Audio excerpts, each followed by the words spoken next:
Hello guys, welcome to the channel. In this video, I am going to share important current affairs of 13th अक्टूबर 13 अक्टूबर के जितने भी important current affairs होंगे आपको इस video में मिल जाएंगे.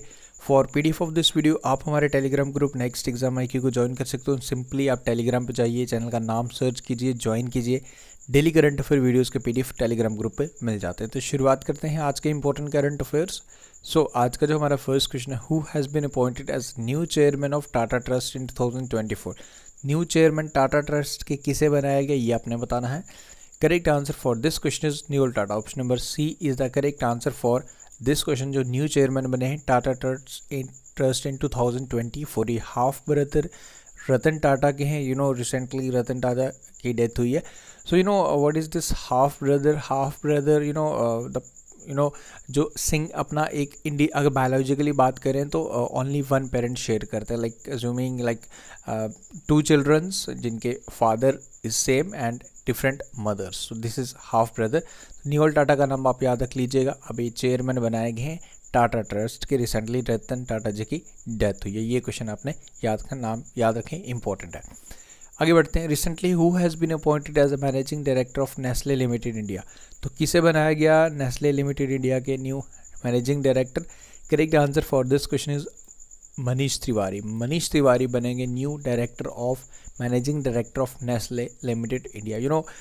ये अपना टेन्योर बेसिकली शुरुआत कब करेंगे? नेक्स्ट ईयर 1 अगस्त 2025 के बाद अपना ये टेन्योर शुरू करेंगे. प्रेजेंटली जो currently chairman and managing director हैं सुरेश नारायणन, ये रिटायर होंगे 31 जुलाई 2025. बट कंपनी ने मनीष तिवारी का नाम अभी से, farmer head of Amazon India भी रह चुके हैं मनीष तिवारी, तो इन्हें नामित किया गया as the managing director of Nestle India. Manish Tiwari.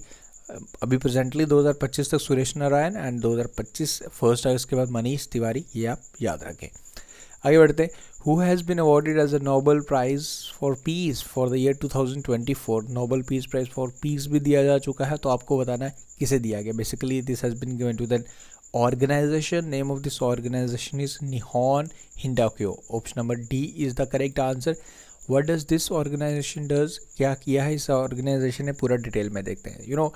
Japanese atomic जो आपको याद है 1945 6 अगस्त एंड 9 अगस्त को हिरोशिमा एंड नागासाकी में जो बम गिराए गए थे, एटॉमिक बम. ये एक बेसिकली एक ऑर्गेनाइजेशन है, is one of the largest and most influential organisation of the atomic bomb survivors in Japan.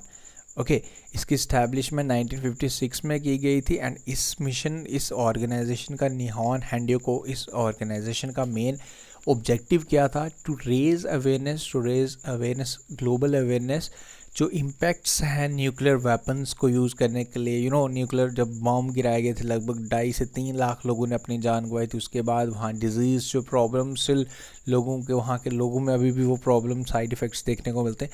So objective इस ऑर्गेनाइजेशन का यही था कि लोगों को about the atomic bomb and इस चीज़ों के अगेंस्ट अवेयर किया जा सके. तो इसका ऑर्गेनाइजेशन का मेन रोल था, इसलिए इसको अभी नोबेल पीस प्राइज से सम्मानित किया गया. निहॉन हिंडाक्यो ये ऑर्गेनाइजेशन है, जापान की ऑर्गेनाइजेशन है, 1956 में से बनाया गया था.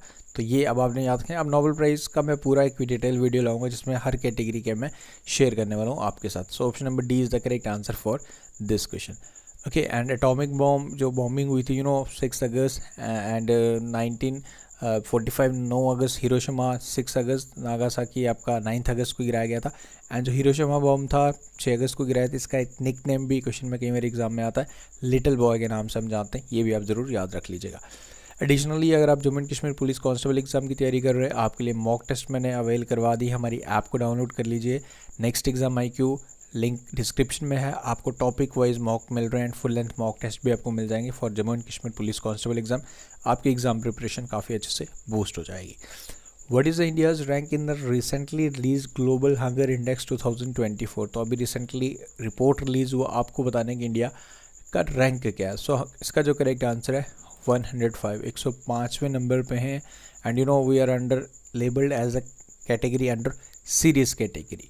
2024 इस इंडेक्स के तहत 127 कंट्रीज़ थी, जिसमें ये इसका जो डेटा कैलकुलेट किया गया with score of 27.3 in the 2024 global hunger index.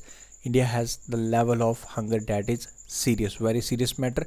And इसमें basically India is among the 42 countries which fall in the serious category, जिसके साथ साथ पाकिस्तान को भी सीरियस कैटेगरी में रखा गया। एंड अफ़गानिस्तान जैसी कंट्रीज़, पाकिस्तान जैसी कंट्रीज़ के साथ हमें हम सीरियस कैटेगरीज़ में हैं एंड हमारे से बेटर परफॉर्म कर रही हैं। According to this report, Bangladesh, Nepal, Sri Lanka are showing better GI score as when we compare with it India. Okay, so अगर हम बात करें क्या बेसिकली 4 कंपोनेंट्स के जिसके तहत पे ये ग्लोबल हंगर इंडेक्स को रिपोर्ट को पब्लिश किया गया, 4 मेजर कंपोनेंट्स जो इसमें देखे गए, जैसे इसकी कुछ percentage 13.7% of the population is under nourished. ये रिपोर्ट इंडिया की आप सुन रहे हैं। 35.5% of the children under 5 are stunned with, and 18.7% of them are being wasted. उसके बाद 2.9% of the children die before the 5th birthday. These reports इनमें ये सब चीज़ें मेंशन की गई हैं।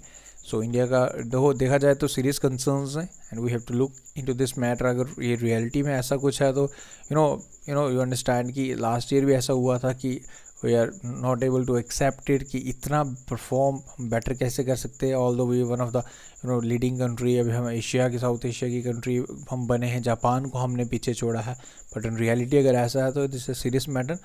सो चलो, हमने तो करना है, हमें रैंक आपने याद रखना है, 105 पे है, ये आपको याद रखना है।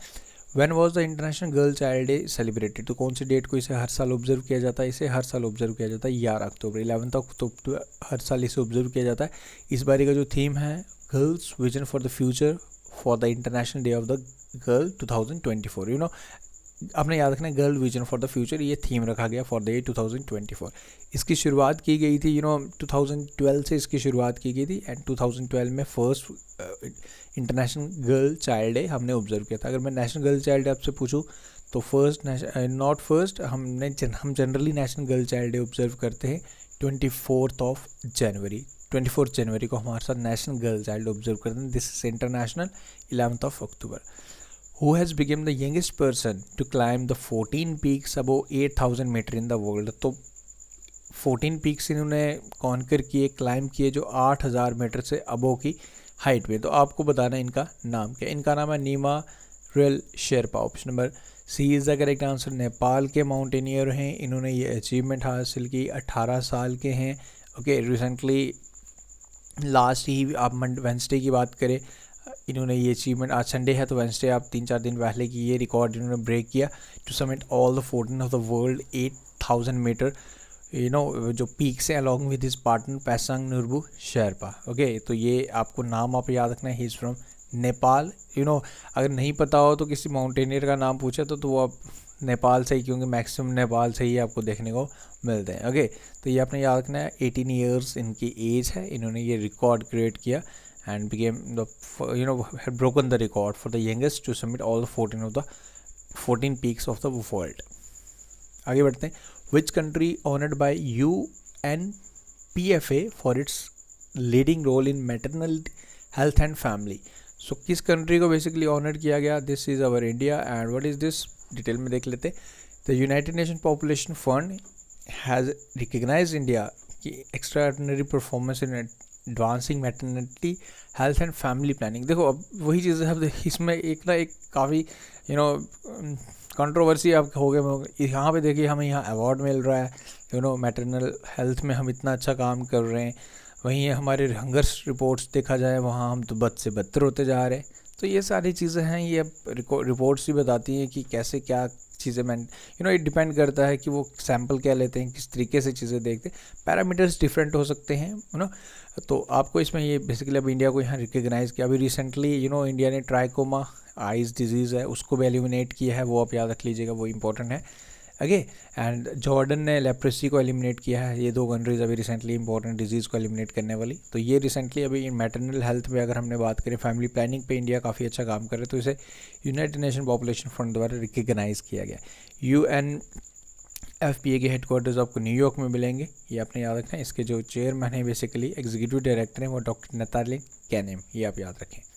Who has won the Singapore open snooker title 2024, ये किसने जीता है? तो ये जीता जी हमारे पंकज अडवाणी ने, ये आप याद रखें, पंकज अडवाणी।